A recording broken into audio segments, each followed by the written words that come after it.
현재 한류는 세계적으로 퍼지다 못해 이제 하나의 트렌드로 자리 잡았는데요. 그 종류도 다양합니다. 음식, 기술, 문화 등 그 어느 것 하나도 한류가 아닌 것이 없는 상황인데요. 이런 현실과 더불어 생각하지도 못했던 의외의 곳에서 한류가 불고 있다는 소식이 전해지고 있습니다. 그것은 인구 14억으로 중국을 제치고 세계 인구 최다국 1위로 오른 젊은 국가라는 타이틀을 지닌 인도인데요.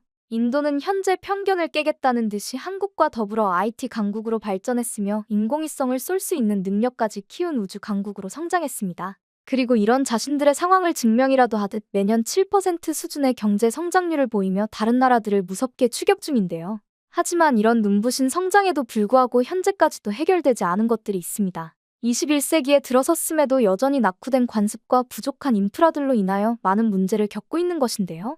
해당 사항은 최근까지도 이어지고 있는 인도의 최대 종교 행사만 보더라도 알 수 있습니다. 지난 1월 13일부터 인도 최대이자 세계 최대의 종교 행사로 손꼽히는 쿰브 멜라가 시작되었다는 소식이 전해졌는데요.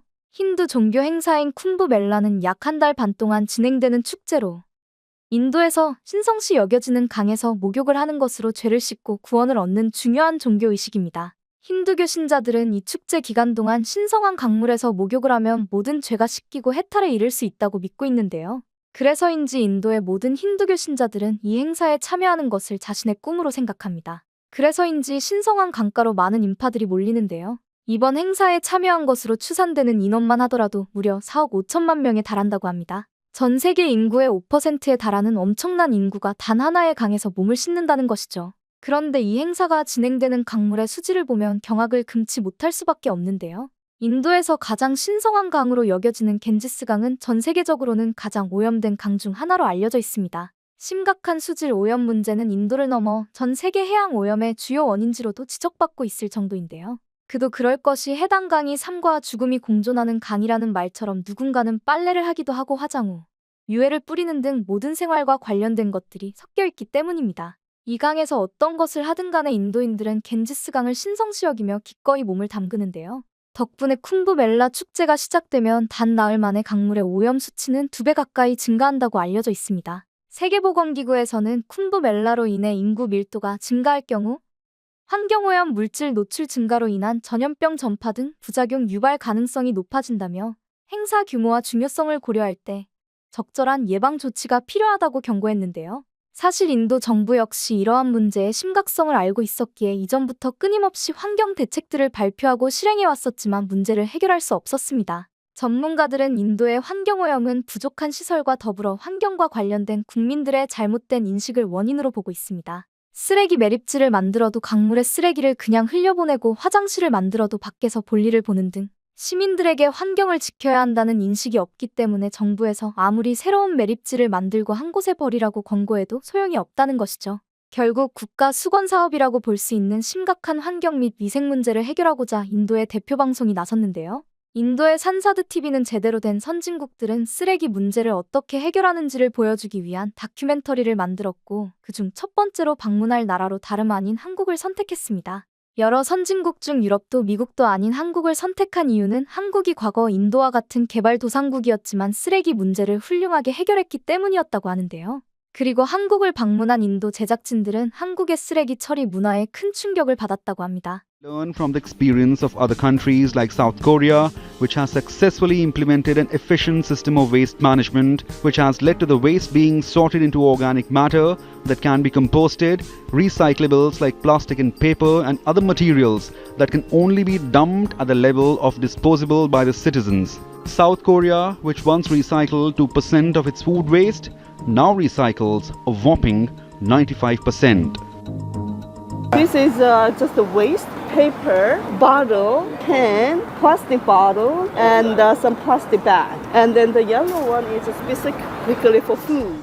방송에서는 한국의 쓰레기가 어떻게 배출되고 수거되는지 보여주며 그 덕분에 한국의 길거리는 깨끗할 수 있는 것이라고 강조했습니다. 하지만 그들이 가장 놀란 부분은 따로 있었는데요. 대부분의 나라에서는 음식물 쓰레기도 일반 쓰레기로 분류해서 버리는 경우가 많습니다. 하지만 한국은 음식물 쓰레기조차 별도로 분리해 배출하고 있다는 사실에 감탄을 한 것인데요.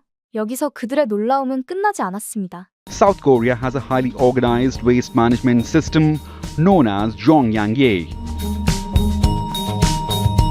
Waste disposal and recycling policies set by the Ministry of Environment and garbage collection is organized at a municipal level. Household food waste, recyclables, non-recyclables and large objects are disposed of separately. Following this system is mandatory in South Korea. There are strict penalty charges for non-compliance and rewards for reporting non-compliance. There is no direct fee for garbage collection. Funding comes from sale of garbage bags that are color-coded by waste category and are usable only in one district. Color coding varies between the districts and non-standard bags are not acceptable by the collectors. Disposal is typically centralized in large buildings, most of which has a waste disposal area, communal bins and a caretaker whose responsibility is to supervise waste disposal. If no waste disposal area or caretaker is present, garbage bags can be left outside the house between certain hours on the designated day, which are usually between late evening and early morning. 인도 기자는 종량제를 영어로 번역하지 않고 한국어 그대로 종량제라고 발음하면서 한국 쓰레기 처리 시스템의 우수성을 강조했습니다. 인도에서는 쓰레기 무단 투기가 너무나 일상화되어 있어 쓰레기를 처리하기 위해 비용을 지불한다는 생각 자체가 자리 잡지 못하고 있는데요. 그렇기에 한국에서는 쓰레기를 체계적으로 관리하는 것과 동시에 이러한 시스템을 시민들이 적극적으로 따르고 있다는 점을 강조해서 보여준 것입니다. The four separate categories of waste in South Korea are landfill waste, organic waste, recyclables, and large waste objects. In general, organic waste constitutes anything that could be fed to livestock. Objects such as fruit stones, bones, nutshells, and tea bags are placed in a landfill container. Paper, glass, steel, fabrics, and plastics are recycled. Recycling must always be segregated into types and compressed or flattened before disposal, while in large buildings, recyclables must be separated into specific communal bins. Korea has been able to manage the disposal and the recycling of its waste. The key to this is segregation of various kind of waste at the very primary level, that is at the level of collection of waste.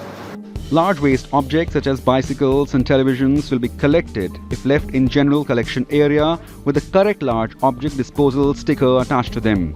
These large object disposal stickers of different types can be bought at district offices. 이렇게 자세히 설명하는 것은 인도에서는 철저한 분리수거를 통해 모든 종류의 쓰레기를 관리한다는 것 자체가 상상할 수 없는 일이었기 때문인데요. 하지만 제작진들은 한국을 통해 인도 또한 가능하다고 믿고 있는 것으로 보입니다. But it wasn't always like this in this country. The mouth-watering array of side dishes that accompany a traditional South Korean meal, called banchan, are often left unfinished, contributing to one of the world's highest rates of food wastage. Each South Korean generates more than 130 kilograms of food waste each year. In 1995, the Korean government implemented a volume-based waste-free system countrywide in an attempt to reduce the quantity of food waste and increase the rate of recycling. Up until then, a single flat rate was still being charged regardless of how much trash was being thrown out. This pay-as-you-throw waste management system would impose a differentiated treatment cost determined by the amount of waste generated by each household resident. Although the system was established as an economic incentive for waste reduction and to aggressively encourage the recycling, it has provided a negative incentive for illegal garbage burying and incinerating. As a result, several regulations were put in place, such as imposing fines on those who use unauthorized garbage bags or dump waste illegally, as well as adding cameras to track any illegal dumping. In 1994, before the implementation of volume-based waste-free system, around 58,000 tons of waste was being generated per day and the recycling rate was around mere 15%. But by 1995, after just 1 year of volume-based waste-free systems implementation, waste generation dropped by almost 18% to just 47,500 tons per day and the recycling rate increased to about 24%. Between 2013 and 14, the South Korean government implemented a food waste management system, radio frequency identification or RFID.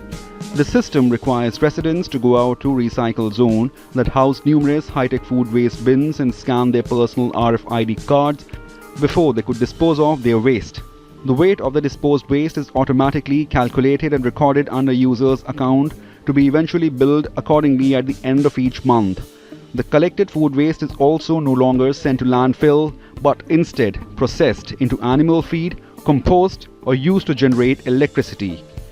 The result of this system was extremely successful, reducing household food waste by 30%, restaurant food waste by 40%, and increasing the recycling rate of food waste to almost 100%. 한국 역시 이러한 시스템을 안착시키기까지 우여곡절이 많았습니다. 하지만 타협하지 않는 엄격한 제도와 끊임없는 노력으로 쓰레기 문제를 해결하여 진정한 선진국의 반열에 오를 수 있었던 것인데요. 그렇기에 인도 제작진들이 더 희망을 가진 것 아닐까요? Today in India, we have emphasis on having clean cities and towns. Korea has already achieved this goal. The reason behind this is an efficient waste disposal system, and India can learn a lot from the experience of Korea in this respect. 21세기에 들어서도 여전히 위생과 싸우고 있는 인도가 과연 한국처럼 깨끗하고 쾌적한 환경을 갖춘 나라로 변할 수 있을까요? 이는 시스템과 함께 인도인들의 시민의식까지 개선해야 하는 어려운 과제입니다. 한국이 이런 어려운 일을 해냈다는 것을 새삼 깨닫는 순간인데요. 인도 또한 언젠가 한국처럼 좋은 위생적 환경으로 마음 편하게 여행할 수 있는 나라가 되기를 바라겠습니다.